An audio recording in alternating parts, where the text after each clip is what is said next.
पहले हम देख देख रहे थे बहुत सारी स्क्रिप्ट्स कि अच्छा क्या क्या कहानी है जो हमें क्लिक करती है, जिसको हमने फिर लोगों तक पहुंचाना है। ज़ाहिर फिर एक पूरा प्रोसेस होता है प्रोडक्शन का।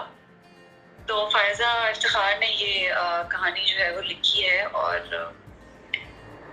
एक हमारे पास इसका वन लाइनर जब सामने आया तो हमें बड़ी इंटरेस्टिंग लगी। हमें लगा कि इसमें तमाम वो इंग्रेडिएंट्स हैं जो कि एक अच्छी एंटरटेनिंग फिल्म में होने चाहिए। रोमांस है, कॉमेडी है, एक्शन है, बड़ी इंटरेस्टिंग फैमिली वैल्यूज हैं और बड़ी हमारी कहानी है जिससे हर बंदा जो है वो रिलेट कर सकता है। तो फिर हमने खैर उसके हम डायलॉग राइटिंग की तरफ गए और हम सीन्स की तरफ गए। इस तरह से हमारा प्री प्रोडक्शन का प्रोसेस जो है वो शुरू हुआ और फिर हमें कोई साल 1.5 साल इसकी प्री प्रोडक्शन पे लगा, जिसमें बहुत सारे डिपार्टमेंट्स जो हैं वो शामिल होते हैं। और मैं चाह रही थी कि हम फिल्म से पहले ही इतना प्रिपेयर्ड हों कि ऑन सेट हम कुछ भी चीज़ें डिसाइड ना कर रहे हो। तो बड़ा एक इंटरेस्टिंग प्रोसेस था। I was very lucky to have a great team, चाहे वो आर्ट डायरेक्शन हो, चाहे वो वार्डरोब टीम हो, चाहे वो मेकअप टीम हो या हमारी ईएनजी टीम हो। तमाम लोग हमने बड़े चुन चुन के साथ जोड़े और फिर उसके बाद फाइनली हमारी कास्टिंग आई, जो मैं बड़ा प्राइड के साथ कहती हूँ कि हमारा एक एक जो कैरेक्टर है वो आप जब इंशाल्लाह स्क्रीन पे जब ऑडियंस भी देखेगी तो उनको ऐसा महसूस होगा कि वो बड़ा वेल कास्टेड है और वो बड़ा वहाँ पर फिट होता है, क्योंकि हर कैरेक्टर इस तरह से है कि फायजा जी ने स्टोरी ही ऐसी लिखी है कि हर कैरेक्टर कहानी को आगे लेकर जा रहा है। तो वो बड़ा कास्टिंग का प्रोसेस भी हमारा बड़ा ही ज़रूरी था। तो इस तरह से फिर हम पूरी प्री प्रोडक्शन फिर जब हमारी हो गई उसके बाद हम इस फिल्म की शूट पे गए और शूटिंग जो है वो पाकिस्तान और टर्की में हुई है। अच्छा। 6 गाने हैं फिल्म में जो कि बड़े इंटरेस्टिंगली हमने उनको फिल्म किया है। उनकी सिनेमेटोग्राफी बड़ी हमने इंटरेस्टिंग रखी है, थोड़ा सा नया कुछ सीन पे करने की कोशिश की है। म्यूजिक बहुत हमारा ज़बरदस्त है। तो मैं समझती हूँ कि एक मेहनत के साथ हमने एक अच्छी सी चीज़ बनाई है। कि जो एक स्ट्रेंथ मैं कहूँगी इस फिल्म की है वो इसका म्यूज़िक है, इसके विजुअल्स हैं, जिस तरह से उन गानों को फिर फिल्माया गया है।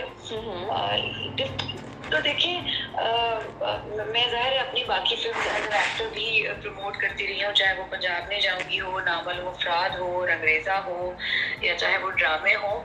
ज़ाहिर है कि कहानी को सुनाने का तरीका हर किसी का डिफरेंट होता है। ठीक है।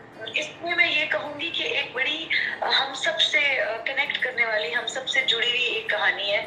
हम सब उससे रिलेट कर पाएंगे। कैरेक्टर्स इस तरह से हैं, फैमिली वैल्यूज इस तरह से हैं कि हम सब उससे रिलेट कर पाएंगे। अच्छी चीज़ जो इस फिल्म की जो स्ट्रेंथ अगेन मैं कहूँगी वो ये है कि ये एक लेकिन जब लोग सिनेमा जाते हैं तो वो एक्सपेक्ट करते हैं कि एंटरटेनमेंट हो, म्यूजिक हो और वो जो 2-2.25 घंटे वो सिनेमा में गुजार रहे हैं उनको उसका मजा आए, एक अच्छी सी उनको कहानी सुनाई जाए। क्योंकि इवेंचुअली तो आप देखिए ना, जितनी भी आप हम चाहे टीवी करते हो चाहे सिनेमा करते हो, it's all about story telling. तो स्टोरी टेलिंग का कोई भी डिपार्टमेंट हो, मैं एज अ प्रोड्यूसर भी खुद को स्टोरी टेलर ही समझती हूँ, एज एन एक्टर भी स्टोरी टेलर ही समझती हूँ। तो लोगों की एक्सपेक्टेशन होती है कि उनको एक अच्छी कहानी सुनाई जाए। ठीक है। तो मैं कहूँगी कि ये एक अच्छी कहानी है जो हमने सुनाई है। बिल्कुल अपने तरह से अलग है, क्योंकि डिफरेंट इस तरह है कि अपने तरीके से सुनाई गई है।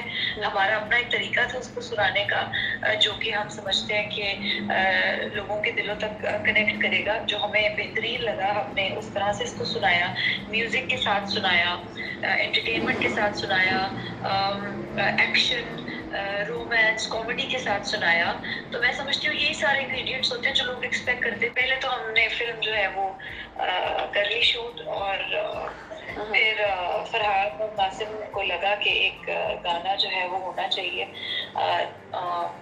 मैंने फिर जाहिर है कि उनकी बात मानी ही, और फिर हमने एक गाना ऐड किया ताकि ऑन स्क्रीन भी जो है वो मैं फिल्म का हिस्सा बन सकूं। मैं समझती हूँ कि सिनेमा के लिए बहुत अच्छा टाइम है, लोग सिनेमाज आ रहे हैं, तो ये एक बहुत पॉजिटिव बात है कि हमारी पिछली ईद से जो फिल्में रिलीज होना शुरू हुई हैं, फिर आहिस्ता आहिस्ता फुटफॉल जो है लोगों का वो बढ़ता चला गया। शुरू में जब फॉरेन पेंडेमिक के बाद जो फिल्में रिलीज हुई हैं तो थोड़ा सा ज़ाहिर है सबको डर था कि लोगों की आदत नहीं रही सिनेमा आने की, तो हमने भी थोड़ा सा इंतजार किया, हमने भी देखा कि लोग सिनेमा आ रहे हैं, फिर हमने देखा कि लंदन नहीं जाऊंगा आई, फिर कायदे आजम जिंदाबाद आई, पहले उन्होंने लोगों को सिनेमा की तरफ वो लाए, फिर मौला जट जब आई है फिर वो सिनेमा की तरफ लोगों को लेकर आए। तो मैं समझती हूँ कि हमारे लिए बड़ा पॉजिटिव है कि इतने बड़े बैनर्स की और इतने बड़े स्टार्स की फिल्में आई हैं जो लोगों को सिनेमा घरों में लेकर आई हैं, और अब फिर उसमें एडिशन होने जा रहा है टिच बटन का।